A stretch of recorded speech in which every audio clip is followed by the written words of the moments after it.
अस्सलाम वालेकुम दोस्तों, अयाद अंसारी ब्यूटी टिप्स में मैं आप सबको फिर से खुशामदीद कहता हूं। दोस्तों आज मैं एक और नई वीडियो के साथ हाजिर हूं। इस वीडियो में मैं आपको डबल चिन के बारे में बताऊंगा।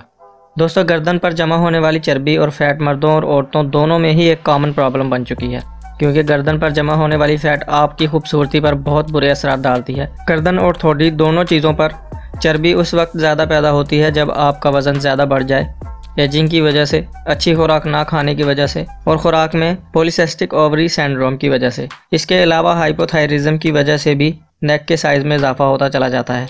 इसको फौरी तौर पर कम करना बहुत ज़रूरी है, क्योंकि ये दिल की बीमारियों, high blood pressure, cholesterol level, diabetes से मुंसलिक होती है। दोस्तों आज की वीडियो में मैं आपको असरदार घरेलू नुस्खे बनाना सिखाऊंगा, जिनकी मदद से आप गर्दन पर जमा होने वाली चर्बी को रिड्यूस कर सकते हैं, और ये नुस्खे वाकई आपकी गर्दन पर जमा होने वाली चर्बी को रिड्यूस करने में मदद करेंगे। इनमें सबसे पहला नुस्खा है एग वाइट मास्क। दोस्तों अंडे की सफ़ेदी गर्दन के इर्द गिर्द जमा होने वाली चर्बी को ख़त्म करने वाले नुस्खों में से एक नुस्खा है, क्योंकि ये आपके जिस्म पर पैदा होने वाली सैगिंग स्किन को फिर से टाइट करने में मदद देती है। इसके लिए आप एक कटोरी में एक अंडे की सफ़ेदी डाल लीजिए। उसके बाद आधा चम्मच शहद डालकर इसमें एक नींबू का रस भी शामिल कर दें। इसके बाद आप किसी कॉटन की मदद से इसे अपनी स्किन पर, गर्दन पर अप्लाई कर लें। इसे तकरीबन 30 मिनट तक लगा रहने दें।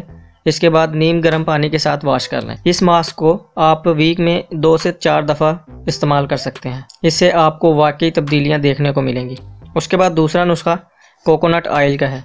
अगर आप आधा चम्मच नारियल के तेल से रोज़ाना मसाज करते हैं तो आप 2 हफ्ते के अंदर अंदर जिस्म की चर्बी को कम कर सकते हैं। इस तेल में फैटी एसिड काफ़ी मिकदार में पाए जाते हैं, जो आपको बेहतरीन नतीजे देते हैं। अगर आप रोज़ाना रात को इस तेल से मसाज करके सोते हैं तो आपको अच्छे नतीजे देखने को मिलेंगे, और मॉर्निंग में आप चेहरे को वॉश कर सकते हैं।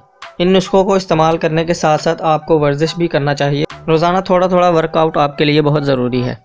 उम्मीद करता हूँ ये वीडियो आपके लिए मददगार साबित होगी। लाइक कीजिए अगर आपको वीडियो अच्छी लगी हो, कमेंट कीजिए अगर आपकी कोई राय या सवाल है तो, शेयर कीजिए अपने दोस्तों के साथ भी, और एंड में चैनल को सब्सक्राइब करें और बेल आइकन को प्रेस करना मत भूलें। तो मिलते हैं नेक्स्ट वीडियो में, तब तक के लिए अल्लाह हाफिज़।